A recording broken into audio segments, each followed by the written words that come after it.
कल से आप यहीं पर है, किस तरीके का फीडबैक बैठक मीटिंग?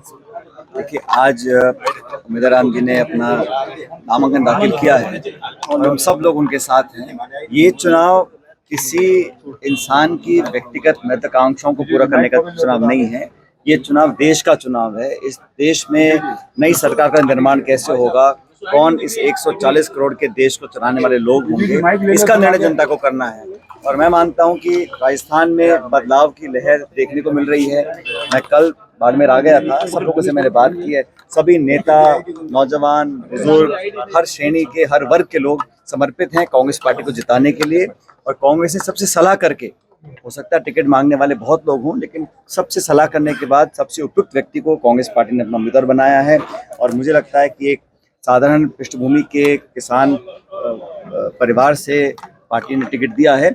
सब मिलकर चुनाव जिताएंगे, न सिर्फ बाड़मेर में लेकिन राजस्थान के अंदर इस बार बहुत बेहतर कांग्रेस पार्टी का परफॉर्मेंस रहेगा। देश में जो सरकार 10 साल से चल रही है उसकी रिपोर्ट कार्ड जनता देखने वाली है। आपने किसानों के साथ, नौजवानों के साथ, महिलाओं के साथ जो आपने वादे किए थे वो सब धराशायी हो गए। और 10 साल में सिर्फ टकराव की राजनीति हुई है, प्रतिशोध की भावना से काम किया, बदले की भावना से काम किया, विपक्ष को कुचलने का काम कर रहे हैं, कांग्रेस पार्टी के खातों को सीज कर रहे हैं और ये चाहते हैं कि विपक्ष बिल्कुल समाप्त हो जाए। ये लोकतंत्र के लिए शुभ संकेत नहीं है। इसलिए ये चुनाव संवैधानिक संस्थाओं का संरक्षण करने का चुनाव है। ये चुनाव देश में बदलाव का चुनाव है। ये चुनाव अहंकार को खत्म करने का चुनाव है और यहाँ पर सब लोग मिलकर हाथ के निशान पर कांग्रेस पार्टी को जिताकर भेजेंगे। मोदी जी ने कल वादा किया है कि तीसरी बार जब उनकी सरकार बनेगी तो पूरे देश के अंदर बिजली फ्री को लेकर वो लगातार वादे पूरे भी तो हों। वो तो 14 में भी किया था, 19 में भी किया था।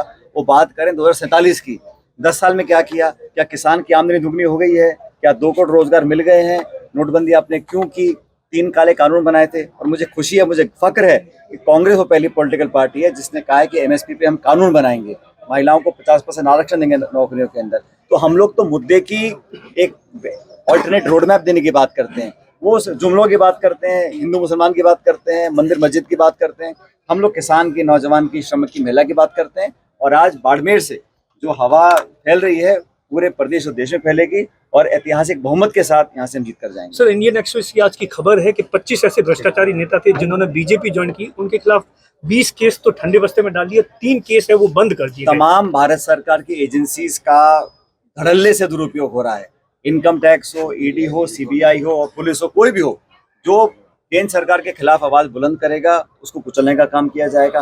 और जैसे ही पाला बदलेगा उस पर गंगा जल छिड़क के उसको बिल्कुल पाक साफ कर दिया जाएगा। तो ये जो जनता भी देख रही है इस बात को, तो ये चुनाव बड़ा महत्वपूर्ण है आने वाले भविष्य के लिए, हमारे प्रजातंत्र के लिए, हमारे गणतंत्र के लिए बहुत महत्वपूर्ण चुनाव है।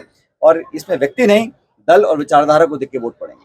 कोरोना सोल्टेक क्वालिटी, डेडिकेशन और कस्टमर सेटिस्फेक्शन को प्रायोरिटी पर रखते हुए हर इंडस्ट्री की इलेक्ट्रिसिटी में कॉस्ट सेविंग कराने और उन्हें रिन्यूएबल एनर्जी की ताकत देने के लिए लगातार काम कर रहा है। क्योंकि कोरोना सोल्टेक में हमारा मानना है कि देश के रिसोर्सेज को सस्टेनेबल बनाने के लिए जरूरी है कि हम सबका उसमें बड़ा कंट्रीब्यूशन हो।